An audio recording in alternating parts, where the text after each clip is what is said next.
Hi, this is Arslan Khan. Hi, this is Ehtisham Ramzan. And you're watching Meaningful.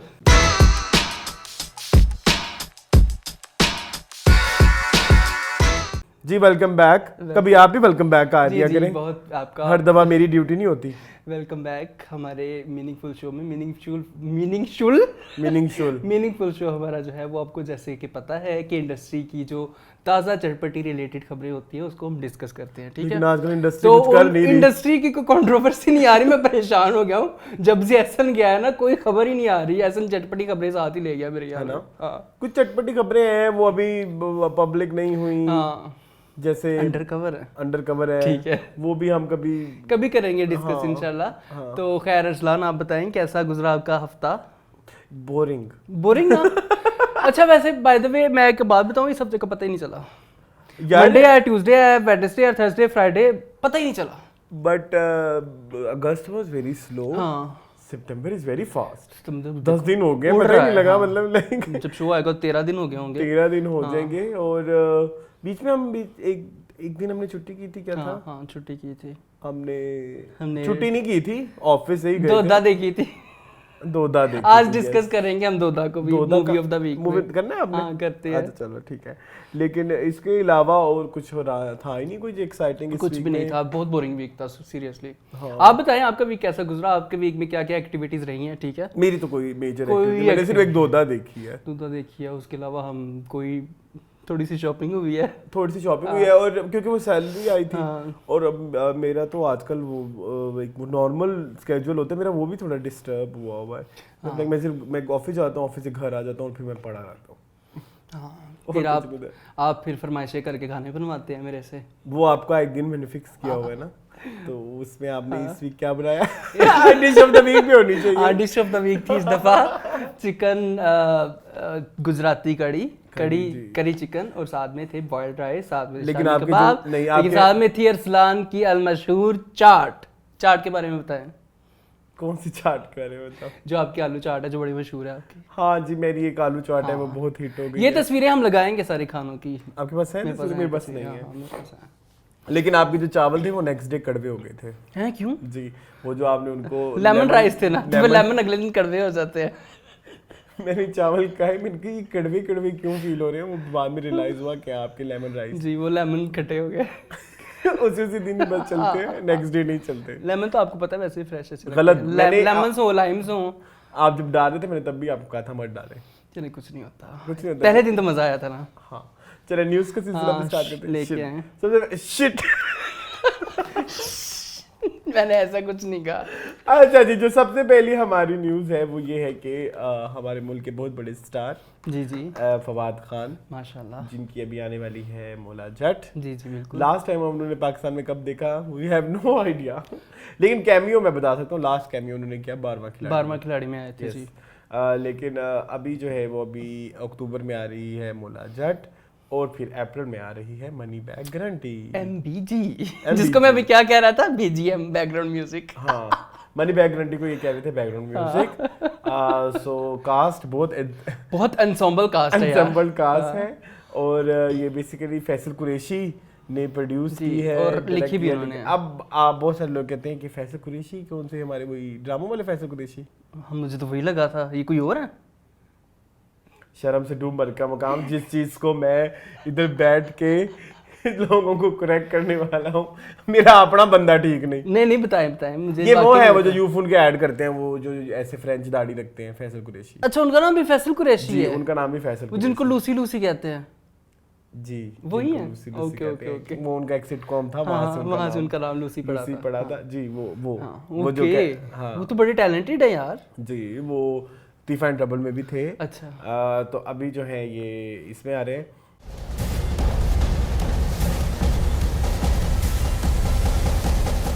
By the way बहुत से कम लोगों को पता होगा वो पहले लॉलीवुड की फिल्मों में भी आए हुए हैं। अच्छा जी। स्टार्टिंग में एक मूवी थी, उस मूवी का नाम था वेरी गुड दुनिया वेरी बैड लोग, जिसका एक गाना हम बड़े शौक से सुनते हैं। कौन सा? मैं हुस्न की मलका? नहीं, वो तो लव 95 है ना। अच्छा। इसका गाना है क्या क्या हुई बातें जरा बोलो। हाँ, तो रेशम के साथ आए थे। जी रेशम के साथ नहीं आए थे रेशम की मूवी में आए थे, रेशम की मूवी में आए थे, वहाँ उनका एक छोटा सा रोल था, हीरो के दोस्त बने ओके थे ओके ओके। हम वो लगा देंगे इसमें, कोई मसला नहीं। तो वो इसके डायरेक्टर और वो है प्रोड्यूसर, डायरेक्टर प्रोड्यूसर हैं और माशाल्लाह, अल्लाह ताला इनकी कामयाबी दे। और कॉस्ट में बताएं जी, कॉस्ट में है जी फवाद खान, वसीम अकरम, शनायरा अकरम, हिना दिलपजीर खान, हिना दिलपजीर खान है वो, नहीं पता नहीं जो भी है, आयशा खान है, आयशा उमर है, सॉरी खान कह रहा था मैं, आयशा उमर है, मानी है, मिकाल जुल्फकार है, जान रैम्बो हैं, जवेद शेख हैं, मरहूम अहमद बिलाल हैं, अली सफीना है और गोहर रशीद है, और भी हैं। सारे लड़के नहीं है असलान, सिर्फ आयशा उमर ही एक लड़की है, बाकी सब लड़के हैं। अच्छा हिना दिलपजीर भी और नहीं, मेरे ख्याल में वो जो वसीम अकरम की वाइफ है शनीरा अकरम, वो भी लड़की हैं मेरे ख्याल में। किरण मलिक भी हैं, वो भी लड़की हैं मेरे ख्याल में। किरण मलिक और है, मैंने तूने बताया ही नहीं। वो भी थी। अच्छा चले मुझे बताए, वैसे ज्यादा लड़के हैं। हाँ भी, क्योंकि मुझे ऐसे लग रहा है मेरी मनी हाइस्ट टाइप है ना, लाइट सी भी आया है, उसमें बहुत ज्यादा मनी हाइस्ट, इतना पैसा, हो कितना पैसा, इतना पैसा जी। तो मनी हाइस्ट टाइप एक लग रही है, तो लेट्स सी इंशाल्लाह। देखिए पाकिस्तान की फिल्म इंडस्ट्री तरक्की की राह पे गामजन हो चुकी है, इंशाल्लाह अच्छा होगा। और कोई आपकी इससे कोई उम्मीद है इस फिल्म से? मेरी इस फिल्म से काफी उम्मीद है। अच्छा, आप आजकल आप बहुत ज्यादा पाकिस्तानी फिल्में सिनेमा में देख रहे हैं, क्या चीज आप एक उम्मीद रखते हैं एज अ व्यूवर कि आप जब मनी बैक गारंटी देखने जाएंगे तो आपको ये चीजें चाहिए इस फिल्म के अंदर? जी, इस फिल्म के अंदर सबसे ज्यादा जो मुझे चीज चाहिए ना, वो चाहिए स्क्रीन प्ले। क्योंकि मैंने अभी तक पाकिस्तान की जितनी भी मूवीज देखी कमली के अलावा, सबकी स्क्रीन प्ले जो है वो बहुत बहुत वीक है। इतनी वीक है कि आप कनेक्ट नहीं कर पाते। अक्सर मैंने देखा है कि लोग सिनेमा से आधी फिल्म के बाद उठ के खड़े निकल चले जाते हैं, और हमने और हमारा भी दिल करता है कि हम उठ के चले जाएं। कनेक्टिविटी का सबसे ज्यादा जो मैं चीज चाहता हूँ, वो चाहता हूँ कि स्क्रीन प्ले स्ट्रॉन्ग हो, जो बांध के रखे। ठीक है। उसके अलावा एक्टर्स तो माशाल्लाह सारे ही बहुत अच्छे, मुझे किसी की एक्टिंग से कोई वो मसला नहीं है। शनायरा को मैंने नहीं देखा कभी एक्टिंग करते हुए, वो मेरे लिए भी थोड़ा सा एक सवाल, क्वेश्चन मार्क है, लेकिन आई होप शायद वो उसी तरह का कैरेक्टर कर रही हूँ जैसी वो रियल में हो, तो शायद वो एक तरह से चल जाए। ठीक है। उसके अलावा जो मैं चाहता हूँ वो है अच्छे सिनेमैटिक्स, क्योंकि जिस तरह की थीम है उसमें सिनेमैटिक्स का बड़ा काम होगा मेरे ख्याल में। थोड़ा सा उसको क्या कहते हैं, सिनेमेटोग्राफी तो हो गई है, सिनेमैटिक्स यार वीएफएक्स। हाँ अच्छा। वीएफएक्स का बड़ा काम है इस तरह की। आप ब्रह्मास्त्र देखने जा रहे हैं? ब्रह्मास्त्र तो पिट गई है उसकी भी थोड़ी सी बात करेंगे। हाँ, ठीक है। तो हाँ, मैं ये चीज़ें देख रहा हूँ, स्क्रीन प्ले देख रहा हूँ, और उसमें जो है वो मैं देख रहा हूँ उसके वीएफएक्स वगैरह, और उसमें जो उसके वो अच्छा अच्छा, बट आई वांट कि अच्छा screen play yes, but characters भी ऐसे होने चाहिए कि आप उनसे कनेक्ट कर पाएँ, आप उनकी साइकोलॉजी समझें। मुझे आजकल जो सबसे ज़्यादा मिसिंग चीज़ लग रही है ड्रामों में भी और फिल्मों में भी, हम किसी चीज़ को जब किसी करेक्टर को जब हम अपने आप बीती टाइप फील करने लग जाते हैं, जब उस करेक्टर को अपने आप बन के सोचने लग जाते हैं ना, या कनेक्ट कर जाते हैं, तब वो जो एक इम्पैक्ट छोड़ती है ना मूवी, वो बहुत बड़ी बात होती है। बिल्कुल। तो मुझे लेकिन फिर रुस्लान आप कह रहे हैं कि कैरिकेचरिस्ट कैरेक्टर्स आ रहे हैं, लेकिन अगर आप उस तरफ चले जाएं कि बड़े रियल लाइफ से, हमारी लाइफ से कनेक्टेड कैरेक्टर, तो वो फिर कहेंगे जी ये तो बड़ा क्लीशे कैरेक्टर है, तो और क्यों कर सकता है। नहीं, I am not talking about that. हम फनी कैरेक्टर्स की भी बात करते हैं, तो उसमें भी ऐसा होता है कभी कभी आपको मजाहिया कैरेक्टर से भी आप कनेक्ट कर जाते हैं, उनकी बॉडी जैसे मुझे इधर कोई एग्जांपल अच्छी समझ नहीं आ रही, कोई ब्लॉकबस्टर टाइप, जैसे जमानी सीरीज है, वहाँ पे आप हुमायूं के कैरेक्टर से कनेक्ट कर जाते हैं, फनी जिस तरह के, या अहमद अली अकबर के कैरेक्टर से आप कनेक्ट कर जाते हैं। सो कुछ ऐसा होना चाहिए कि ऐसा नहीं कि आपने कोई स्टेज ड्रामा नहीं बनाना, जुगतें जो होती हैं वो बड़ी इम्प्रॉम्प्टू होती हैं। बिल्कुल ऐसा फील ना हो कि ये कैरेक्टर ऐसा बोल रहा है, फिर थोड़ी देर बाद लहजे चेंज हो जाएं, फिर थोड़ी देर बाद उसके कपड़ों के स्टाइल चेंज हो जाएं। मतलब हाँ बिल्कुल ऐसे है कि बहुत ज्यादा आपने पाकिस्तानी फिल्म बन के दिखाना, ये नहीं दिखाना कि कहीं और की लगे आपको। जिस तरह हमने कुछ मूवीज ऐसी देखी, वो लगता है कि नहीं कि पाकिस्तान की, वो लगता है किसी और देश की हैं, किसी और जगह की हैं। हमने कुछ देखी है सिनेमाज में ऐसी, जैसे आप उधम पटक की बात कर ले। उधम पटक हमने पाकिस्तानी थी, पाकिस्तानी थी, लेकिन वो कैरेक्टर पाकिस्तान के थे। हाँ, सारे बड़े कैरेक्टर थे, टिकटॉकर उसमें थे, कितनी मजेदार। ये तो ये करूंगा, मैं तो वो करूंगा। खैर अच्छा, खैर बट नहीं, दो तो कराची के लोग थे ना। अच्छा ओके, क्या हो गया आप तो रेसिस्ट हो रहे हैं। नहीं, मैं क्यों रेसिस्ट, माफ करे तो बात तकवार। अब मैं ना कभी ये शेम करूंगा जिंदगी में, ना कभी रेसिस्ट बात करूंगा, और ना कभी नो ओके नो। अच्छा नेक्स्ट जो हमारी न्यूज़ है वो मून के लिए बहुत बड़ी न्यूज़ होनी चाहिए, क्योंकि मून जो है राइटर कम्युनिटी का मैं बहुत बड़ा सपोर्टर हूँ, क्योंकि मैं बचपन से नॉवेल्स पढ़ता आ रहा हूँ और जब नॉवेलिस्ट कोई ड्रामा निगार बनती है, ड्रामा राइट करती है, तो मेरे लिए बहुत बड़ी खुशी की बात है। और उन्हीं में से एक जो है मेरी बहुत फेवरेट साइमा अकरम चौधरी साहब। आपकी फेवरेट है? बहुत पसंद है मुझे। आपने एक दो कहा था नहीं पसंद। हाय कब कहा था? ये कब वायर चला? मेरे पे इल्जाम लगाई जा रहे हैं कैमरे के पीछे। नहीं, मैंने इंटरव्यू देखा था उनका, वो मैंने कहा था कि वहाँ पे काफ़ी ज़्यादा सिंपल, इतनी सिंपल है नहीं जितनी सिंपल वो नज़र आती है। और ये भी मैं कहूँगा कि साइमा अकरम चौधरी साहब उतनी सिंपल नहीं है जितनी सिंपल वो नज़र आती है। उनकी बहुत सारी लेयर्स हैं, वो जैसे कहते हैं ना प्याज की बहुत सारी परतें होती है, तो उनकी माशाल्लाह बहुत सारी परतें, पॉजिटिव वे में कह रहा हूँ। अच्छा जी। तो उनका एक ट्वीट आया, उन्होंने कहा दोस्तों हम टीवी की ऑफिशियल पेज पर जाकर मेरे सीरियल चुपके चुप को वोट दें, बिल्कुल, वरना मैंने भी रोती धोती मार खाती मजलूम औरतों की इंतहाई खबीस शोहर की अपनी साली के साथ नाजायज़ ताल्लुकात वाले ड्रामे लिखने शुरू कर देने हैं, जिसमें दुनिया जान की साजिशें, मार कुटाइयाँ, फप्पे कुटनी टाइप औरतें और चच्चा फसूड़ी टाइप किरदारों की भरमार होगी। इन ड्रामों में दिन रात तलाकें और हवाले हो रहे होंगे। हलाले मैंने क्या कहा? हवाले हो रहे होंगे। हीरो अपनी सती सावित्री हीरोइन क्या हो गया? सस्ती कोई हीरोइन नहीं होती, बड़े पैसे लेती है। सती सावित्री हीरोइन को अगवा करके जबरदस्ती निगाह करके खुद से मोहब्बत करवा लेगा। एक हल्का फुल्का लिखने वाले राइटर को इस सैलाब में बहने से बचा लें, फैसला आपके हाथ में है। शुक्रिया। वैसे तो साइमा अकरम चौधरी साहब आपको इन एनी केस अवार्ड तो मिल जाना आपका ही है, लेकिन जो आपने बात की है वो बिल्कुल बड़ी जस्टिफाइड है। क्या कहेंगे मून? यार उन्होंने जो 2-3 ताने दिए हैं उनकी बात कर ले। ये जो साली के साथ फंसने वाला ड्रामा है वो कौन सा है? मात भी है। अभी रिसेंटली बताया ना राधेन शाह का। राधेन शाह का जी, ठीक है। जलन था, उसके बाद ये जो दूसरा बीवी को गनपट्टी पे बंदूक रख के उससे प्यार करवाने वाला, कैसी तेरी खुदगर्जी है, ठीक है। तो ये राइटर कम्युनिटी के ऊपर बहुत बड़ा तमाचा है एक्चुअली, जो साइमा अकरम चौधरी साहब ने मारा भी है मेरे ख्याल में। हाँ, इश्किया भी था, फिर वो भी था एक काफी सारे ड्रामे हैं यार। एक बड़ा गंदा सा ड्रामा था जो पहला हिट हुआ था। हाँ, जो इस तरह का टॉक्सिक किरदार था, जिसमें ये भी थी आपकी फेवरेट, वो जो उस ड्रामे में थी पहचान में, ये वाली पहचान की हीरोइन क्या नाम यार?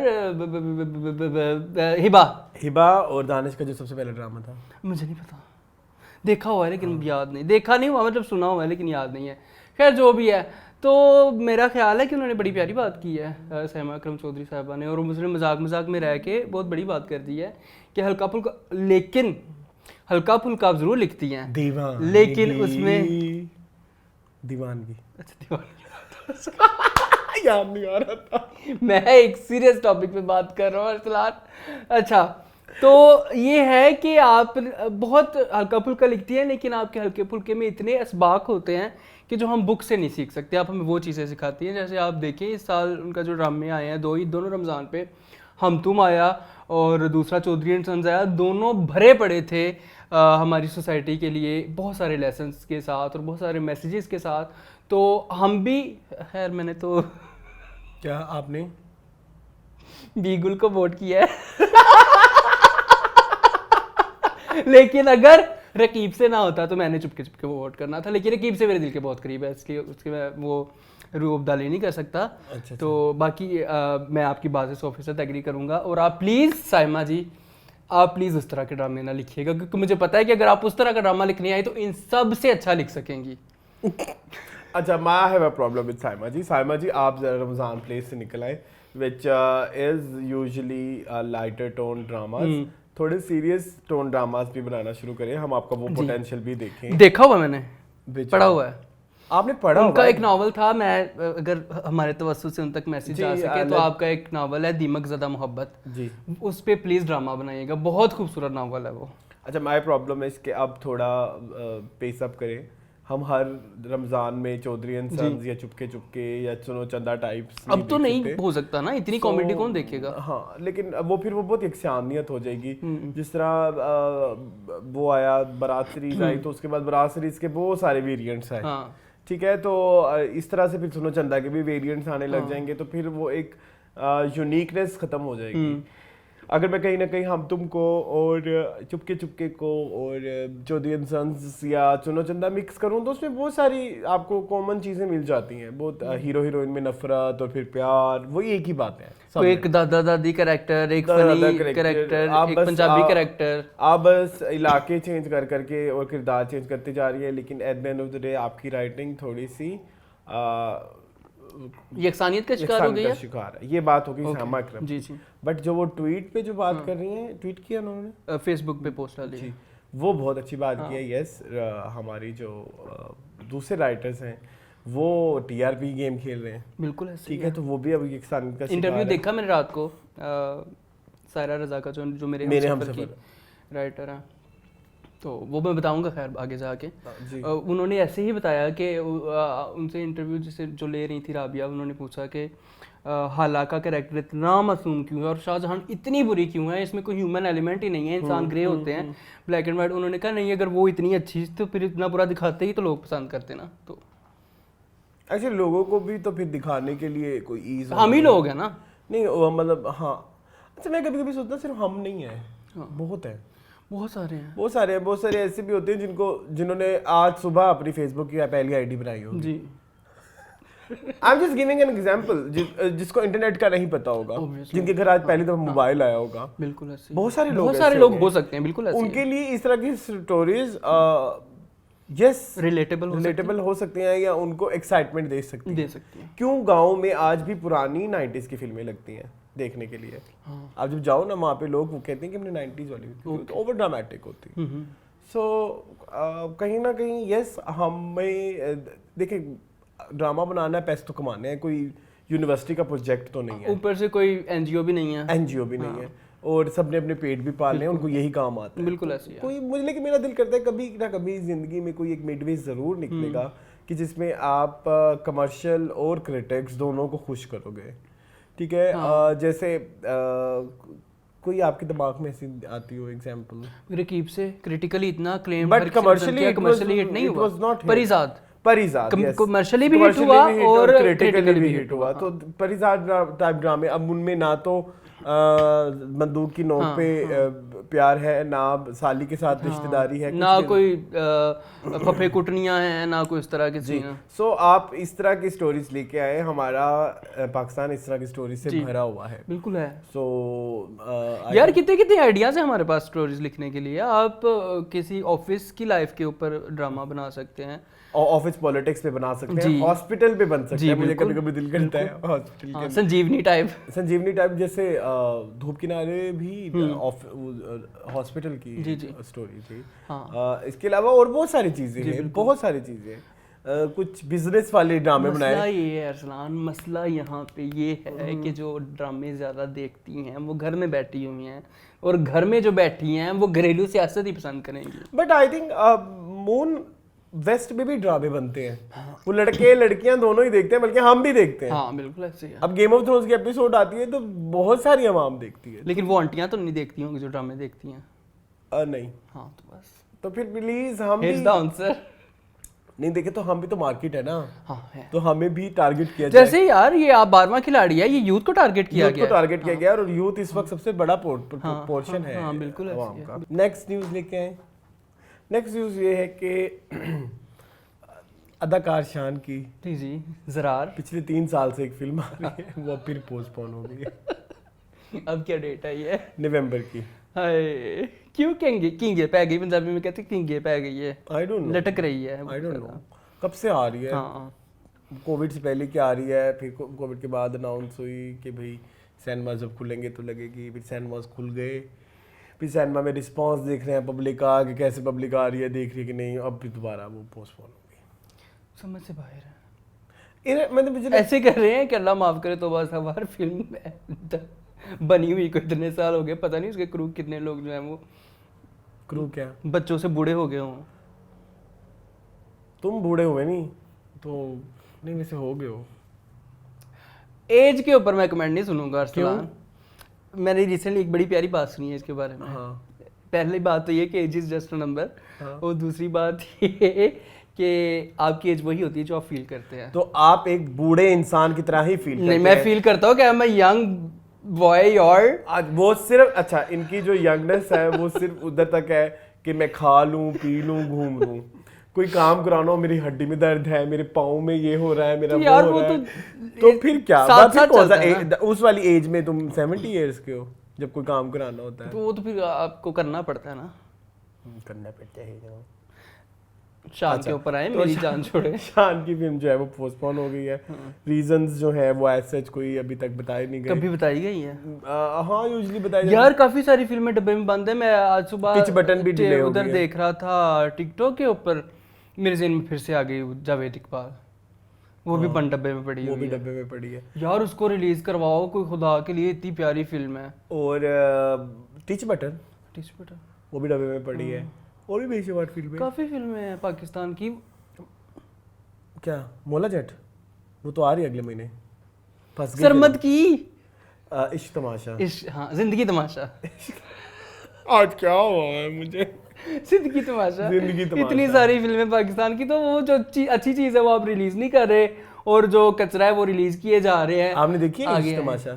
जिंदगी तमाशा देखी? जी मैंने देखी। कहाँ देखी आपने? बस देख लिए। आपको कैसे पता है वो अच्छी फिल्म है?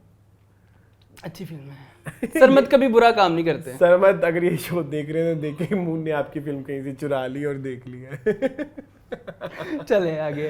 आप अपनी न्यूज़ कंप्लीट करें। इसके बाद एक और न्यूज़ है, कुरतुलैन बलोच का एक ट्वीट आया जिसको मेरा दिल किया कि मैं हम डिस्कस करूं, क्योंकि हम लास्ट वीक भी उस पे हम डिस्कस कर चुके थे। क्या कह रही हैं वो? कहती है, it's interesting watching man walking towards a mosque to pray, but almost majority of them couldn't even avert their eyes from staring at me. तो ये तो बात हम पिछले हफ्ते डिटेल में डिस्कस कर चुके हैं, लेकिन आज मैं एक सेलिब्रिटी का शायद उन्होंने हमारा शो देख लिया हो। इतने ऑप्टिमिस्टिक होना अच्छी बात है, लेकिन इतने भी नहीं हो जाओ कि भाई कुरतुलैन बलोच हमारा शो देख रही होगी। ठीक है, लेकिन क्या कहेंगे आप? यार आप अक्सर देखते हैं, आई डोंट नो, मुझे नहीं समझ आती। मैं फिर कोई कमेंट पास करूंगा तो लोग कहेंगे कि आप जो है वो इस्लाम के या मुसलमानों के खिलाफ बात करें, लेकिन जितने भी मैंने नेक और परहेजगार लोग देखे जिनकी तस्बीह नहीं रुकती है तस्बीह करते हुए, और जिनकी इतनी इतनी बड़ी दाढ़ियाँ हैं, और उनका जो भी सिस्टम है, उनसे ज़्यादा मैंने, अल्लाह माफ़ करे कहना नहीं चाहिए, करप्ट लोग नहीं देखे। अच्छा, मैंने ना इस चीज़ पे एक चीज़ मैंने वो ना रिलीजन को just as a card use करते हैं, as a card, religion card use करते हैं कि हमारे ऊपर को बंदा अटैक ना कर सके जी। मेरा ये ख्याल है, हालांकि होते वो अंदर से हमारे जैसे ही हैं या हमसे भी बुरे होते हैं, एटलीस्ट हम किसी को जज तो नहीं करते, वो बहुत जजमेंटल होते हैं। और मैं किसी एक बंदे की, मैं ऐसे 50 बंदे आपको बता सकता हूँ मेरी अपनी लाइफ में भी। तो अगर आप इस चीज़ पे बहस करना चाहते तो कर लें। आप क्या कहेंगे? अच्छा, मुझे ये कहना है कि वही जो हमारे यहाँ ये, लेकिन ये जो जिस तरह के लोग अब हम आइडेंटिफाई कर रहे हैं, हमारे बचपन में ऐसा नहीं था, या हमसे जो बड़े थे उनने इस चीज़ को इग्नोर कर दिया। बट व्हाट आई फेल्ट कि अब जो जेनजी है वो तो करती है सवाल, उसको तो हर चीज़ का सवाल, उसको हर सवाल का जवाब चाहिए। अब होता ये है कि इनके पास जो नॉलेज है वो ऊपर से आई है, मतलब उनके दादा परदादा आते आते वो थोड़ी फरसुदा भी हो गई है, उनको बहुत सारे फैक्ट्स भूल भी गए। बस हमारे अब्बू करते थे ऐसे इसलिए हम करते हैं, हमारे दादा करते थे ऐसे इसलिए करते हैं। तो जब जेनजी से बस सवाल करती है तो इनके पास कोई जवाब नहीं होते, बिल्कुल ऐसे। फिर जब इनके पास जवाब नहीं होते तो हम कहते हैं कि आजकल के बच्चे बदतमीज हो गए हैं, इनको बड़ों की तमीज नहीं है, ये सवाल करते हैं तो इनको। लेकिन वही बात कि हमने तो अपने आप को वही स्टोन एज में ही रखा हुआ है। ठीक है, ना तो हमने चेंज होना है, ना तो हमने जो है अपने फिर हमने और हमने अच्छा, इनमें इस वाली जो जिस एज ग्रुप की मैं बात कर रहा हूँ, इनको ना बड़ा अच्छा एक काम आता है अपनी प्रॉब्लम्स को दूसरे पे डाल देना। ये भी एक चीज़ है। अब फॉर एग्जांपल बच्चे खराब क्यों हो रहे हैं? मोबाइल इंटरनेट की वजह से। अब बच्चे बोल क्यों रहे हैं, आजकल का माहौल बड़ा खराब है, बच्चे ये क्यों है वैसे क्यों, ये उसके साथ बैठ रहा है उसकी वजह से हो रहा है, हाँ। ये यहाँ पे जा रहा है उसकी वजह से हो रहा है, मतलब तुमने क्या किया है, तुमने क्या किया है, अपनी गलती क्या किया है। बच्चा मोटा, पता नहीं क्यों मोटा हो रहा है, अब रात को 2-2 बजे उनके लिए डिलीवरीज आ रही होती हैं, एक्स्ट्रा लार्ज पिज्जा विच एक्स्ट्रा टॉपिंग्स, समझ, मेरे अपने बहुत सारे केसेस हैं भाई, क्या जी। वो तो इसका क्या हब करेंगे, कोई आपने अपनी तरबियत की जो तरबियत हो ही नहीं ना रही अब तो तरबियत ये मोबाइल कर रहा है, ठीक है, या फिर मेड्स कर रही हैं जिन घरों में मेड्स हैं, ठीक है, माएँ तो तरबियत नहीं कर रही, इम्प्रूव नहीं हो रही, तरबियत के जो उसूल हैं वो अप्रूव नहीं हो रहे, माएँ क्या करती हैं, अपडेट नहीं हो रहे, कहना नहीं चाहिए, मतलब मैं देखता हूँ अपनी आंखों से कि बच्चा कोई किसी चीज़ कोई काम कोई कुछ चीज़ मांग रहा होता है, कोई जिद कर रहा होता है, कुछ भी, उसको मोबाइल पर कहता है यार फड़ मोबाइल, मगरों लात मेरे दफाओ, इस तरह से करती हैं माएँ। ऐसे है, ऐसे बच्चों को समझाया जा सकता है, बच्चों की वो एज जो 2 साल से लेके 5 साल तक की एज है, वही एज है जहाँ पे उसने सीखना है, तो अगर वो यही कुछ सीखेगा तो यही करेगा ना। हाँ, तो फिर उसके बाद फिर ये जो इन्होंने किया है आंख वाली बात, तो उस मुझे तो बड़ी जस्टिफाइड लगती है, क्योंकि उन्होंने तो अपने आप को अपडेट ही नहीं किया। हाँ, नहीं किया, ठीक है, तो वही है वही तो कुछ सीखें कुछ करें, कुछ सोचें, हाँ। बल्कि जहाँ हम हर चीज़ पे रिसर्च करते हैं, कोई डिपार्टमेंट हो, कोई सोशियोलॉजी वाला या ह्यूमन साइंसेज वाला जो इस चीज़ पे, और पाकिस्तान के लिए तो स्पेशल बनना बहुत ज़रूरी है, वरना हमारी अगली जनरेशन हमें खा जाएगी, काट के खा जाएगी, बिल्कुल ऐसे ही, वो मार भी देगी, हाँ। तो शायद उसको बुरा नहीं लगेगा, उनको जस्टिफाइबल लगेगा, हम उनके रास्ते में रुकावटें होंगी, हाँ। मतलब लाइक वो हमारे साथ घुले मिलेंगे नहीं, बिल्कुल ऐसे। आपको लगता है? बिल्कुल, मुझे 100% ऐसा लग रहा है, और मैं कॉन्सिक्वेंसेस देख रहा हूँ कुछ बच्चों के, तो कुछ करना बहुत ज़रूरी है, ऑल्दो ये उससे लिंक नहीं है उनकी कुर्तुला बलोच की ट्वीट से, लेकिन कहीं ना कहीं ये है कि ये इस चीज़ को ज़रूर ये शो कर रहा है कि हम पेरेंट्स जो हैं, जो लोग हमारे से ऊपर वाली जनरेशन है, वो स्टक है, वो नहीं होना चाह रही चेंज, वो वहीं की वहीं खड़ी है, नमाजें पढ़ रही है, ठीक है, लेकिन आंखें जो हैं औरत पे ही है, बिल्कुल, ठीक है, आप नमाज पढ़ के अपनी जिम्मेदारियों से वो नहीं हो जाएंगे, आपने बिहेवियर्स भी अच्छे रखने, हमारे ऐसी नमाजें अल्लाह ताला आपके मुंह पे मारेंगे जी। और वैसे भी आप सबसे पहले आप वही देखें ना, हकूकुल इबाद सबसे पहले हैं, और जब आप एक इंसान को इस तरह से कर रहे हैं तो फिर दिल आजारी। नेक्स्ट आते हैं जी अगली आखिरी जो न्यूज़ खबर की तरफ जी, वो है महवी शयात की। क्या कह रही हैं? महवी शयात कहती हैं, जो कि मुझे पार्शली ठीक लगता है, पार्शली नहीं भी लगता। Silence from the Bollywood fraternity is defending suffering knows no nationality, race or religion. No better time for them to show us that they can rise above nationalist politics and care about their fans in Pakistan.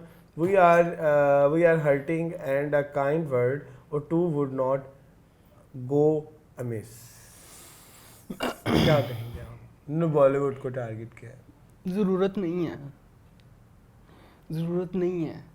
आप क्यों लोगों के पास जा के कहेंगे कि हमारे ऊपर दर्स खाएं, हमें सिंपैथी दें? नहीं ज़रूरत, कर रहे हैं ना हम लोग माशाल्लाह से। पाकिस्तान के अपने स्टार्स हमारे जो लॉलीवुड के हैं, जो पाकिस्तान की इंडस्ट्री से हैं, जो पाकिस्तान के सिंगर्स हैं, जो पाकिस्तान के एक्टर्स हैं, जो पाकिस्तान के राइटर्स हैं, जो पाकिस्तान के वो इतना काम कर रहे हैं। पाकिस्तान के अंदर जितनी ज़्यादा हमारी NGOs हैं वो इतना काम कर रही हैं। अमून उनका एक लेवल पे पॉइंट बिल्कुल ठीक है कि बॉलीवुड के फैन ज़्यादा है कंपैरेटिवली हॉलीवुड, लेकिन वो क्या करेंगे? तो एक स्टार की एक रिस्पॉन्सिबिलिटी होती है ना। तो फिर स्टार को जो अपने कंट्री से बैकलैश मिलेगा वो आपने नहीं देखा कि जब कोई सलमान खान या शाहरुख खान या कोई भी खान पाकिस्तान के बारे में कोई अच्छी बात करता है तो सारे उनके पीछे पड़ जाते हैं। अच्छा, मैं इस पे ना एक चीज़ कहना चाहूँगा, थोड़ी सी है कंट्रोवर्शियल। मैं अभी उस दिन आपसे ही बात कर रहा था कि हम समझते हैं कि जैसे ज़िंदगी तमाशा यहाँ रिलीज़ नहीं हो रही, कि हमारे ही मौलवी जो हैं हम ही कुछ ज़्यादा ही एक्सट्रीमिस्ट हैं, लेकिन नहीं, बाहर मुझसे भी ज़्यादा एक्सट्रीमिस्ट लोग हैं। 11 साल पुरानी एक बात पे कि रणबीर कपूर बीफ खा लिया, अब बीफ गए उस पे जो है जी बैन करो, मास्टर करो, और बड़ी कोई तोड़ फोड़ मैंने देखी इंडिया। उसके बाद वो तो अपने आप में सिक्योर नहीं है, तो वो हमारे बेचारे, वही तो मैं कह रहा हूँ ना कि वो तो उनके तो उधर तो इतनी सारी, हमारे तो सिर्फ एक रिलीजियस जमात है ना जो एक्सट्रीमिस्ट है, वहाँ पे तो 80-50 निकलेंगे, 50 निकलेंगे। हाँ, तो उनके लिए और मुश्किल है कोई भी लफ्ज वो ज्यादा। और उनकी आबादी देखे ना, हमारी आबादी तो 24-25 करोड़ है, उनकी आबादी अरब से भी ऊपर है, 1.5 अरब है। तो वो एक बंदा एक मुंह से बात करेगा तो वो तो पकड़ी जाएगी, वो जब पकड़ी जाएगी तो किसी ना किसी के सेंटिमेंट्स हर्ट होंगे, सेंटिमेंट्स हर्ट होंगे तो फिर वो सड़कों पे निकल आएंगे जी, और फिर वो तो डंडे लेके निकलते हैं डायरेक्ट, और डंडे तोड़ फोड़ भी कर देते हैं। तो इसलिए मेरा ख्याल है कि मैं भी मतलब अभी रिसेंटली लाल सिंह चड्ढा उनकी बैन हुई, वो भी उन्होंने की, फिर ये हो गई, फिर उससे पहले गंगूबाई पे बहुत सारे बैन्स लगे। पद्मावत पे देखे ना, वो उनको बेचारों को वीएफएक्स के साथ दीपिका पादुकोण का पेट छुपाना पड़ा कि जी हमारी जो रानियां है राजपूतानियां वो तो पेट नंगा करके नहीं नाचती हैं, ये उनकी बेइज्जती है। सेकेंडली हिस्टोरियन जितने भी कहते हैं पद्मावत जो है वो एक इमेजिनरी कैरेक्टर है। हिस्टोरियंस यही कहते हैं भाई, आप जो मर्जी कहें लेकिन हम तो हिस्ट्री की बात करेंगे ना, वो यही कहते हैं, वो एक इमेजिनेटिव कैरेक्टर है। सो इसके साथ ही अच्छा खैर मैं भी शायद वही मैं कह रहा हूँ, पार्शली ठीक है, पार्शली नहीं ठीक। फिर इसके बाद फ्लड पे चूंकि जैसे अब आप कह रहे थे स्टार्स ने जो हमारे कर रहे हैं, तो हमारे जो डिजाइनर फ्रेटर्निटी है उन्होंने भी बड़ा बढ़ चढ़ के हिस्सा लिया है। HSY, सानिया मस्कितिया, सना सफीनाज, मोहसिन नवीद रांझा की भी जो नई कलेक्शन आजकल आप देख रहे हैं, जो सायरा यूसुफ के साथ और पीछे नूरजहां के गाने चल रहे हैं, उसकी प्रोसीड्स भी जो हैं वो फ्लड सैलाब सदगान के लिए माशाल्लाह, अल्लाह ताला आपको इसकी जज़ा देंगे इंशाल्लाह।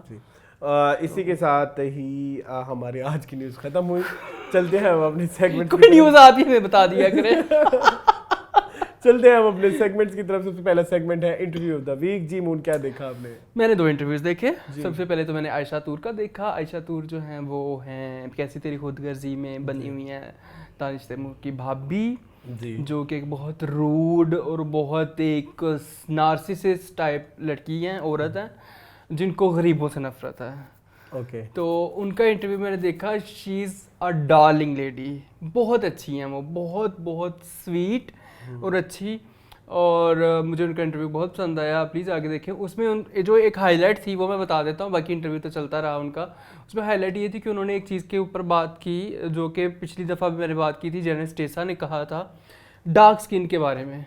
उन्होंने कहा अगर कोई बंदा डार्क स्किन्ड है, कोई एक्ट्रेस या एक्ट्रेस ख़ास तौर पे, और उसका बोलने का तरीका थोड़ा सा नॉर्मल लोगों से डिफरेंट है, तो वो डायरेक्टली जो है ना वो विलन की कैटेगरी में आ जाता है, वो नेगेटिव के कैटेगरी में आ जाता है।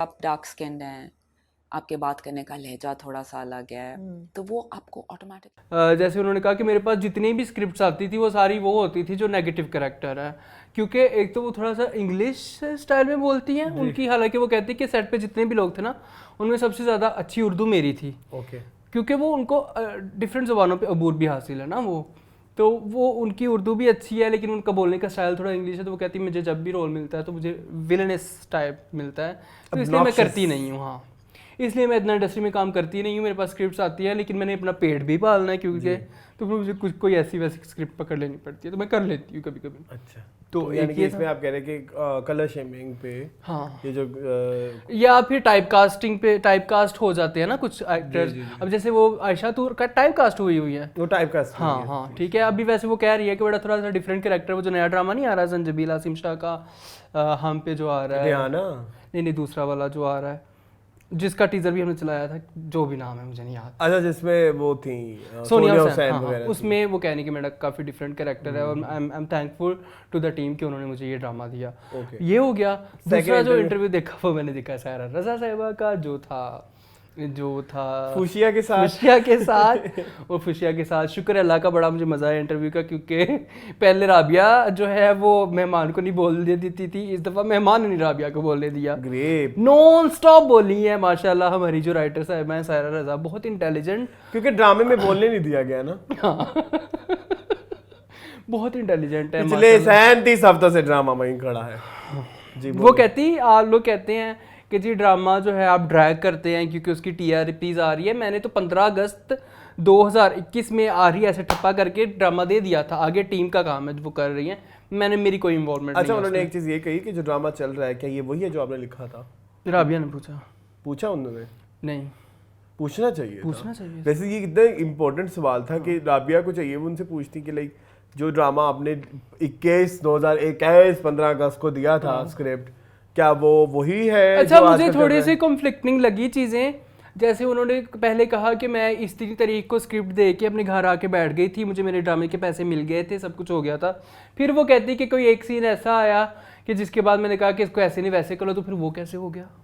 एग्जैक्टली इधर तो फिर वो वाली आपकी जो 15 अगस्त वाली वो है, मैं उनके बाद कुछ नहीं कहता, सॉरी आपने बहुत कुछ कर लिया, काफी कुछ हुआ है, ठीक है। तो उसके बाद फिर उन्होंने कहा कि जी मेरी नज़र में जो मेरे हमसफर ड्रामा है वो हालांकि और हमजा की कहानी नहीं है, वो हालांकि और शाहजहां की कहानी भी नहीं है।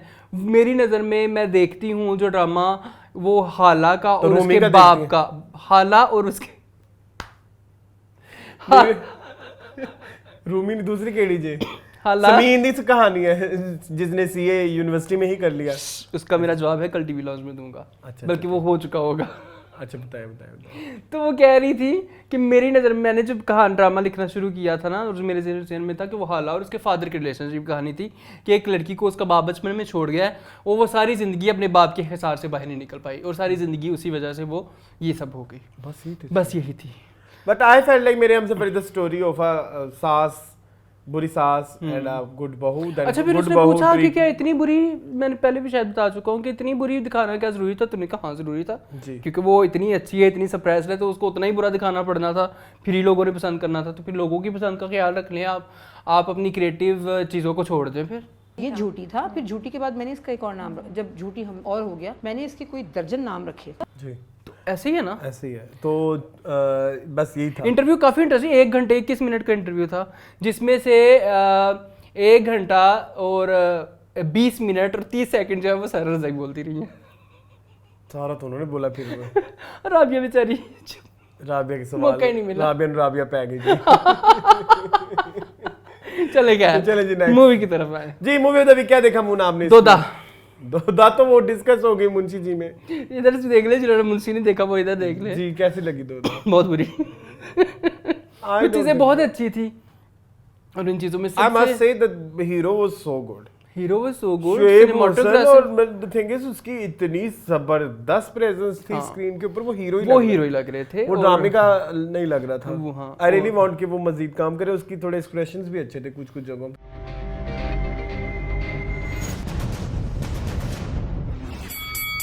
कुछ जगह पे नहीं था, क्योंकि वो भी हो सकता है ना, डायरेक्टोरियल फ्लॉ भी हो सकता है।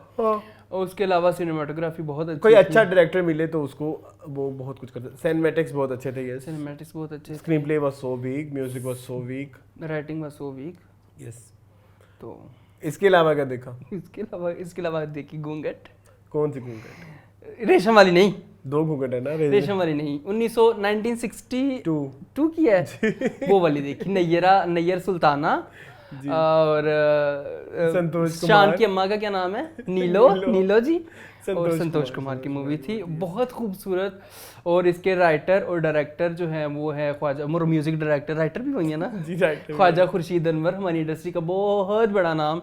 और मुझे लगता है कि हमारे जो सरमद है ना, उनमें एक थोड़ी सी झलक है ख्वाजा खुर्शीद अनवर। ख्वाजा खुर्शीद अनवर बहुत म्यूजिक डायरेक्टर, हाँ, लेकिन उन्होंने 1-2 जो काम as a director as a writer किया वो बहुत अच्छा था जी। मतलब उनके जो गाने हैं वो फिल्म की स्टोरी को इतना आगे लेके चलते हैं कि अगर आप गाना बीच में से स्किप कर दे तो स्टोरी भी आप स्किप कर देंगे, आपको ये फील आती है। And this movie has my favourite song पहेली लॉक लानती। मैं समझा दूसरा वाला, नहीं वो तो लेजेंडरी सॉन्ग।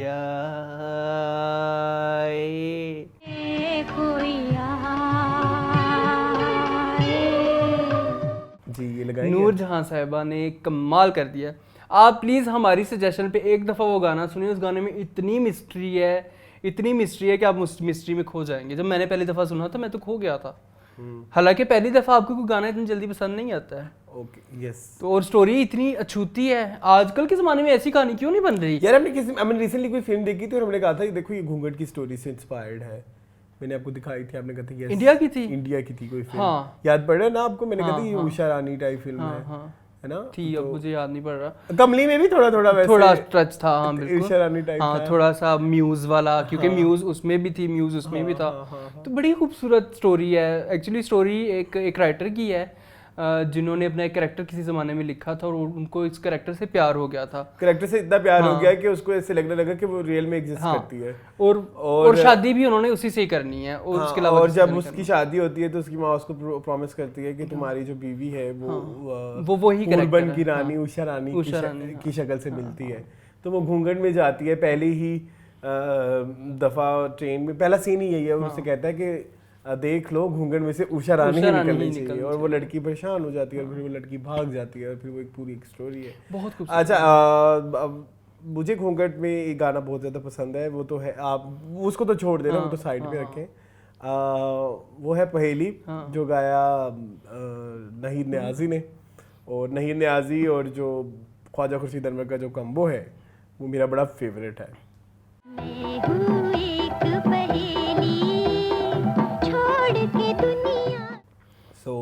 और उसके अलावा उस गाने की जो लिरिक्स हैं वो मुझे काफ़ी मैं अलबेली घूमूं ये ज़ुबैदा मूवी का है, तो वो मिलता जुलता है ना। मुझे लगता है कि ज़ुबैदा वालों ने इधर से चोरी किया है। हाँ शायद हो सकता है। देखो, मैं हूँ एक पहेली, कहती मैं अलबेली घूमूं अकेली, तो कोई पहेली हूँ मैं। तो मुझे लगता है कि ये इंस्पायर्ड है। इसके अलावा बहुत प्यारे प्यारे गाने, वो जो तुम में हम में करार था, तुम्हें याद हो, वो भी इस मूवी का गाना। चाहे बोलो या ना बोलो, इतना प्यारा गाना है इस फिल्म का। बड़े प्यारे सॉन्ग्स हैं, बहुत प्यारे सॉन्ग्स हैं प्लीज। और इसका background score is very good. एक सीन आता है, एक मिस्ट्री है पूरे, वो जो एक सीन मैंने आपको दिखाया था, वो बैकग्राउंड स्कोर में नहीद नियाज़ी गाना गा रही होती है। एंड जरूर जाके देखें, इंटरनेट पे अवेलेबल है। मैंने एक और मूवी देखी। कौन सी? एक विलन रिटर्न्स, नेटफ्लिक्स पे आ गई है रात को। जी, कल ही देख ली। कैसी लगी? पैथेटिक, वो तो ऐसे बकवास, मुझे तो कुछ समझ ही नहीं आया मैं किसको विलन कहूं और किसको हीरो कहूं। एक अजीब ही मिस्ट्री इस फिल्म में बिला वजह की। दिल टूटे आशिकों का मसीहा बनना चाहता है। फजूल थी। आपको सबसे ज्यादा क्या आप कर दूं? हाँ कर दें। सबसे ज्यादा क्या पसंद आया आपको? मुझे सबसे ज्यादा क्या पसंद आया? हाँ, मुझे सबसे ज्यादा पसंद आया कैमरा वर्क। अच्छा, जिसने किसी का मेकअप नहीं छुपाया। माशाल्लाह 2-2 इंच की मोटी मोटी बेस अर्जुन कपूर और जॉन इब्राहिम के मुंह पे जब आप देखते हैं तो आप क्या कहते हैं? तो आप कहते हैं वाह। और अर्जुन कपूर को हीरो दिखाया हुआ, वो शर्टलेस ही नहीं हो रहा। मतलब कि नहीं, एंड में उसने हाई नेक पहन के लड़ाई की, क्योंकि जाहिर है जॉन की बॉडी बनी हुई है और उसके सामने वो हो जाना था। जी हाँ। क्या बोलते हैं, कॉन्शियस। तो अच्छा खैर, ये मैंने एक मजाक बनाया। आप क्रिटिक कर रहे हैं बिला वजह का? आपको पता है चुप आ रही है? चुप आ रही है? हाँ। आप जैसे क्रिटिक्स के माथे के ऊपर 3 स्टार बने होंगे और आपकी लाश एक फिल्म आ रही है इंडिया की, चुप। हाँ, उसमें क्रिटिक्स जो है उनके ऊपर स्टार्स, जी, स्टार्स की छाप देते हैं। जिसने किसी फिल्म को 3 स्टार दिए होंगे उसके माथे बने 3 स्टार, उसको कम दर्द होगा। जिसने दिया 1 स्टार उसके माथे बनेगा 1 स्टार, उसको सबसे कम दर्द होगा। बाय द वे एक है विलन रिटर्न्स में भी रेटिंग का किस्सा है। अच्छा, हाँ, मतलब आजकल लोग क्रिटिक्स को बहुत ज्यादा वो कर रहे हैं। नहीं, उसमें ऊबर की रेटिंग की बात होती है। ओके। तो क्या कहेंगे आप? एक फिल्म को 5 में से कितने सितारे देंगे? 0। एक तो 2 नहीं मजा आया, पसंद ही नहीं। 0 दूंगा ना तो फिर मुझे कम दर्द होगा। कुछ भी नहीं लिखेगा ना वो, उसके पास कुछ बचेगा भी नहीं। आज नहीं यार, मुझे ना समझ ही नहीं आई कोई फिल्म ना, लाइक क्या था। तो ऐसे ही है ना, मतलब मैं बैठा रहा कि चलो अभी अच्छी हो जाएगी। इतनी वो कोई इमेजिनरी स्टोरी है और कैरेक्टर्स ऐसे लगते हैं कि रियल लाइफ में है ही नहीं ऐसे। यार आप देखें ना, उन्होंने लीड में लिया किसको है? जॉन इब्राहिम के अलावा 3 के 3 कैरेक्टर जो हैं उनको एक्टिंग ही नहीं आती। वो लड़की अच्छी थी, तारा सुतारिया। नहीं, Tara Sutaria is very bad. अच्छा, वो लगता है वो सिर्फ स्क्रीन, वो जो ऑफ द कैमरा प्यारी लगती है शूट्स वगैरह में, फिल्म में प्यारी नहीं आई वो। अच्छा, दूसरी कौन सी थी इसमें? वो दिशा पटनी। वो अच्छी थी, उसने अच्छी एक्टिंग की। लेकिन कुछ था नहीं फिल्म में। Film was very boring. इतना open and shut case type scene था, जिसको पकड़ना था वो फौरन पकड़ा भी जाता और वो सब चीज़ें थी, लेकिन बिला वजह की मिस्ट्री थी। तो मैं तो नहीं रिकमेंड करूँगा कि आप एक विलन देखें। तो इसके साथ ही चलते हैं हम अपने कमेंट सेक्शन की तरफ। हाँ, फीडबैक कॉर्नर। ये क्या है? ऐसे। अच्छा, सबसे पहले मून जीनियस बड़ी आपके लिए कहते हैं Moon steals the show, specially his remarks and reviews on age shaming. Thank you so much, बहुत शुक्रिया। फिर इसके अलावा कहते हैं खलील रहमान कमर के लिए एक लाइन, बदनाम ना होंगे तो क्या नाम ना होगा। फिर वो कहती हैं beautiful show so on point, you both look great. Thank you. Hamad Ali कहती है मेरी सिस्टर भी सांगड़ में रहती हैं। अब मैं सांगड़ पे कुछ नहीं कहूँगा। फिर उसके बाद हमाद अली कहते हैं थैंक यू यार मुझे गिव अवे के लिए सिलेक्ट किया, अल्लाह bless you, both are doing great, I wish channel fast grow करे बिकॉज मैं तो बहुत इंजॉय करता हूँ आपकी वीडियोस। फिर एक गेस्ट है वो कहते हैं I agree with your suggestion for Rabia मुगनी, I myself have commented many times on her videos about the mistake she made during interviews but I don't she bothered, she doesn't, इसीलिए तो हफ्ते में 4 interview आते हैं उनके। She interviewed Abdul Hassan, currently seen in Basha Begum. Abul Hassan, ठीक है। Currently seen in Basha Begum and asked him bluntly, आपके नाम के लोग मजाक उड़ाते थे क्या स्कूल में? I mean, from nowhere he not even said anything. Abul Hasan इतना प्यारा नाम है, उसका क्यों को मजाक उड़ाएगा? Don't find his name अजीब, I find it so awkward. Seriously? इसके बाद टोटल आर्मी लाइव कहते हैं OMG am I winner? Yes you are winner. मैंने शो रिकॉर्ड कर लिया था, अभी देखा, I am very very happy, thank you so much. अच्छा बाय द वे थोड़ा सा डिले होगा आपके गिव अवेज, हम ना डिज़ाइन कर रहे हैं शर्ट्स थोड़ी यूनिक, थोड़ा एक बस टच आएगा। हाँ तो सुंदर झा कहते हैं वॉच चुप trailer tight slap for fake critics, देख लिया है, डिस्कस भी कर लिया है। इसके बाद सलमान जो जहीर कहते हैं अल्लाह फ्लड विक्टिम्स के लिए आसानियाँ करे आमीन। फिर कहते हैं मून मोहम्मद विलायत वाला जोक प्लीज़ बता दें, मैंने बता दिया आपको, ठीक है। फिर कहते हैं सो ट्रू, ये बैगर्स बहुत ज़्यादा अर्न करते हैं। वन डे आयास का बैगर कि अच्छे भले हट्टे कट्टे हो, मेहनत मजदूरी करते हो, खाओ, तो आगे से कहता है मशवरा नहीं मांगा पैसे मांगे। फिर सलमान सिर कहते हैं love this episode, amazing episode.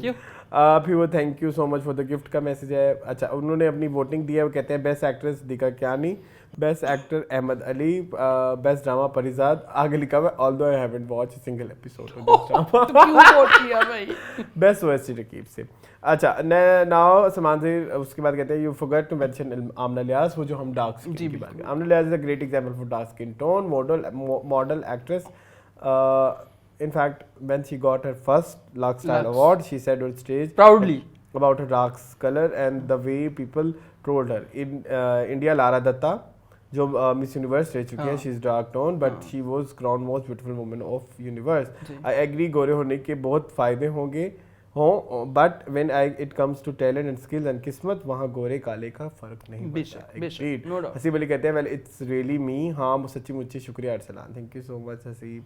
इसके बाद हाफ सुरीले कहते हैं good show as usual, I voted Hum award but भूल गया कि किसको दिया। उप super over was pathetic show, guest के previous upcoming projects and real life पे डिस्कशन 5% हुई, rest of the show content was cringe and scripted. I personally connection with KRK with his writing like कोई तुझे सा कहाँ, अच्छा ठीक है, कोई तो सा कहाँ उन्होंने लिखी थी ना, मंजली, प्यारे अफजल, मेरे Paas Tum Ho, and films in every drama and film his female character is powerful and empower, don't know ये why people misinterpret him every time और it's just for views. Yes I was lucky to get god gift from you Arsalan. Zarrar film delay हुई, इस पे बात क्यों नहीं की, ये लोग कर लिया आज एटलीस्ट और लोगों का पता लग जाता, ठीक है।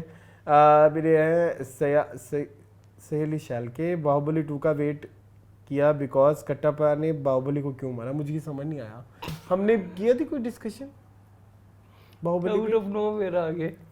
फिर इब्राहिम अली कहते हैं पेमरा को खलील रहमान कमर को शो से बैन कर देना चाहिए। आई डोंट नो, थोड़ा सा हार्श है लेकिन हाँ चले, फर्स्ट तीनों पॉइंट से मैं एग्री करती हूँ, राबिया अकरम कहती हैं। Thank you. फिर इसके अलावा कहते हैं guys please start daily review on Tamasha Ghar and highlight serious issues which I feel that professionalism is missing in every contestant. सही कह रहे हैं आप। Aadi and number doing nothing in task, they just crack jokes, lastly it looks like Aadi is not taking serious. Sunday को हमारी episode I थी तमाशा का तमाशा की, वो आप जरूर देखें। हाँ फिर इसके बाद कहते हैं few weeks ago I watched film प्यासा ऑफ गुरुदत्त, ये ईमान गुजर का है। I realized that drama पर is ज़्यादा influence हो सकता है, I'll watch प्यासा, मैंने देखी नहीं कभी तो जरूर मैं देखूंगा। So ये था इस वीक का मीनिंगफुल, बहुत ज़्यादा बड़े बड़े टॉपिक्स नहीं थे, कभी कभी लाइट लाइट छोटे छोटे सा शूट भी होना चाहिए। सो जाते मून कुछ कहना चाहेंगे? जाते अच्छा एक हाँ जी कहीं कोई नहीं, भूल गया था, वो अगले शो में कहना है। इकट्ठी रिकॉर्डिंग होती हो तो ये मसला होता है। खैर जाते मैं यही कहूँगा कि अपना ख्याल रखें, अपने प्यारों का ख्याल रखें, क्योंकि एक दफ़ा आपकी ज़िंदगी से कोई चला जाएगा ना तो वो वापस नहीं आएगा, जाना वाला। तो जब तक वो हैं तब तक उनका ख्याल रखें, और ये झूठी अनाएं और झूठी अकड़ें जो हैं छोड़ दें और खुश रहें, खुश रखें। इंशाल्लाह आपसे अगले हफ्ते मुलाकात होगी। जी जाते मून, आपका मैसेज बहुत अच्छा है कि मैं अगर कोई भी मैसेज करूँगा तो मेरा ओवरशैडो हो जाएगा, तो मैं इसलिए भी इस मून की बात को सेकंड करता हूँ जी। और मज़ीद इस तरह की वीडियोस देखने के मेरे चैनल को सब्सक्राइब कीजिए। कमेंट सेक्शन में ज़रूर बताएं आपको शो में क्या अच्छा लगा क्या नहीं अच्छा लगा, ये आप क्या एक्टिंग कर रहे हैं। ये था हमारा इस वीक का मीनिंगफुल। आई होप आपको पसंद आया होगा। आप जो भी सजेशंस हैं कमेंट सेक्शन में ज़रूर बताएं, अपनी राय से हमें आरा से आगाह करें। इसके अलावा पसंद आपकी पेशकश हमारी, जो चीज़ें आप चाहते हैं वैसा होगा। तमाशा की एक दो सजेशंस आई हैं उन पे हम ज़रूर वर्क करेंगे। मज़ीद इस तरह की वीडियोस देखने के लिए हमारे चैनल को सब्सक्राइब कीजिए। मुझे और मून को दीजिए इजाज़त। अल्लाह हाफ़िज़।